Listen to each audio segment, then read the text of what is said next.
Pessoal, estamos nos aproximando aí do final da série com a professora Lutgarde. E para variar, recebi mais inúmeras mensagens de algumas pessoas questionando algumas coisas, alguns posicionamentos da professora. Mas isso faz parte. E muita gente diz, a professora é só contra cangaço e defende muitos beatos, os padres. Vamos lá, vocês vão ver agora que a professora não passa a mão na cabeça de ninguém. Vocês vão ver agora fortes críticas que ela faz à maneira do padre Bulhões tratar o povo humilde do sertão. E aguarde até o final do vídeo que vem muita coisa bacana aí para vocês assistirem ainda. Professora, eu queria que a senhora falasse um pouquinho para a gente como é que a senhora vê esse relacionamento, por exemplo, do padre Bulhões com os cangaceiros e com as volantes. Ele jamais aprovou um roubo. Não é aprovar que eu digo como é que a senhora enxerga isso aí. Eu enxergo da seguinte maneira, eu interpreto intelectualmente da seguinte maneira. O padre que presta e tem caráter, ele é um homem que tem a sua humanidade e tem a sua fé. O padre Bulhões nunca teve caso com mulher nenhuma, nunca arranjou filho. A contradição dele, eu assisti 2 vezes. Ele estava almoçando na minha casa e o empregado mais forte do descaroçador de algodão era o Emídio e o Santo. O Emídio era tão forte que não havia luz elétrica e eles tangiam as caldeiras, jogando fogo, madeira dentro e rodavam na mão. Tanto que o apelido do Emídio era Gorila, mas ele era um homem beato. E ele chegou, o padre lá, muita gente na mesa, e ele tirou o chapéu, ficou assim na sala, na entrada, para o padre olhar para ele. Aí o padre não olhava, aí ele amassando o chapéu assim, seu vigário, me perdoe. O padre se levantou da mesa, pegou ele pela abertura, me respeite, não interrompa que eu estou almoçando. Aí a minha mãe vira, padre Bulhões, por que o senhor trata um humilde homem desse? Que não lhe desacatou em nada. O senhor humilhou dessa maneira na frente das autoridades. Olha o que é o mundo beato. Aí ele respondeu, comadre, eu alisei banco de escola. A minha mãe, outra razão para o senhor respeitar quem não alisou banco de escola. Não foi isso que Cristo lhe ensinou. O senhor é um sacerdote de Deus e o senhor alisou banco de escola para tratar um humilde desse, que não é bandido, que não desacata ninguém, um trabalhador honesto para sustentar a família. Isso é o mundo beato. A outra vez que eu vi a confusão mental dele, quando foi para fazer a igreja, a família se juntou e a minha mãe, que era líder dessa raça toda, ela, não, vamos fazer leilão para cada morador poder participar da igreja dele. Por que ele não pode dar? Então vende uma galinha. Todo o povoado construiu a igreja. Aí quando acaba, um dia ela chega com a imagem de Nossa Senhora do Carmo e ela me diz, vamos apanhar dinheiro lá no Alto de Embuezeiro. Era o prostíbulo do povoado. E aí foi, com minha mãe estarei. E eu com a pequena, todas as zeladoras, todo mundo arrecadou dinheiro no prostíbulo. Quando chegou na reunião da missa, aí o padre, uma mulher fuxicou para o padre, que aquele dinheiro tinha sido prostituta que deu.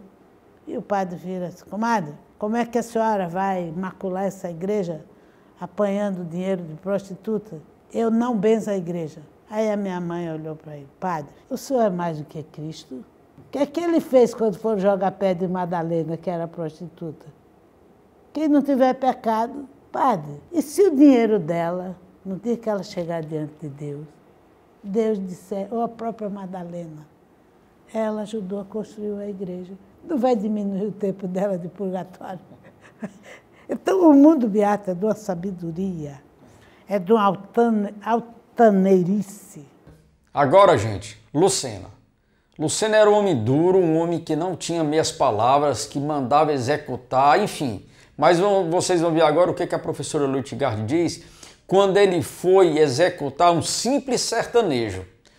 Eu acredito que nesse momento Lucena caiu a ficha, digamos assim, onde isso serve até para a gente mesmo, que a ocasião, a situação faz a coisa acontecer.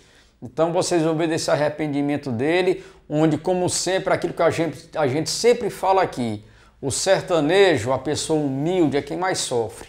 Ou por um lado ou pelo outro é quem geralmente levava a pior. Uma vez eu ouvi em Santana uma velha contando que ouviu uma conversa do Lucena contando que o único momento da vida dele, onde ele se emocionou demais, é que ele recebeu a denúncia de que um fulano era coiteiro de Lampião e ele foi lá matar o cara. Foi buscá-lo porque ele não matava na casa, não. Ele levava e fuzilava lá no Serrote Pelado, para onde o soldado estava levando o Bié, quando o pai salva Bié. E o Lucena foi buscar esse cara para levar para o Serrote Pelado. E quando ele chegou, era uma casa tão miserável. Ele não estava em casa e estava a mulher dando à luz num rancho de palha, deitada numa cama de vara, sem colchão nenhum. E ele ficou tão comovido que tirou o dólma e cobriu a mulher e a criança. Esse era o Lucena. É aquela história, nenhuma fera é tão fera que não conheça alguma piedade, né? O Lampião teve piedade ou admirou a minha família? Enquanto admiravam as mulheres de bem, sem cortar cabelo, de manga comprida, rezando, estuprava as empregadas dela. Lucena, como todos sabem, tinha carta branca para acabar com o cangaço. E isso implicava em quê? Em crimes que foram cometidos. Mas Lucena, ele tinha, digamos, uma carta na manga, porque ele foi depois acusado, foi julgado, enfim, mas ele tinha algo para se defender. Ou seja, tudo que ele fez foi abalizado, foi avaliado, foi ordem de alguém. Vamos ver aí esse início dessa história.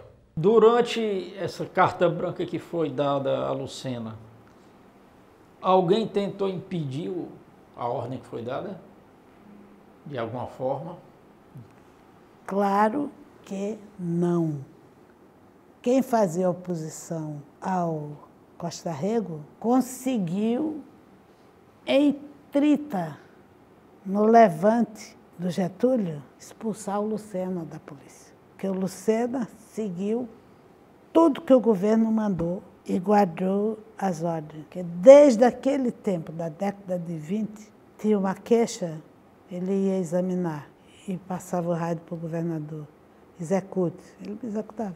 Então, Só que ele guardou. Quando chega em 30, que vem o golpe, o governador é deposto e vai fugir de navio para o Rio de Janeiro. Só que ele não teve coragem de ir sozinho. E o Lucena, que estava na guarda, trouxe ele para o Rio. Olha o conceito de um policial. O governador está deposto, mas teme pela vida. Ele está chefiando a Guarda Civil.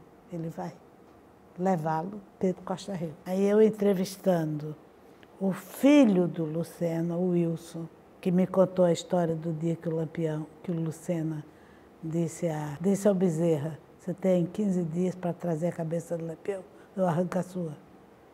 O filho do Lucena me deu esse depoimento e aquele batedor, seu Aquino, me deu o depoimento, porque o Aquino estava presente na cena. E 30, o Lucena vem, arranca as platinas dele, acho que ele já era tenente, ele vira coronel quando acaba o cangaço.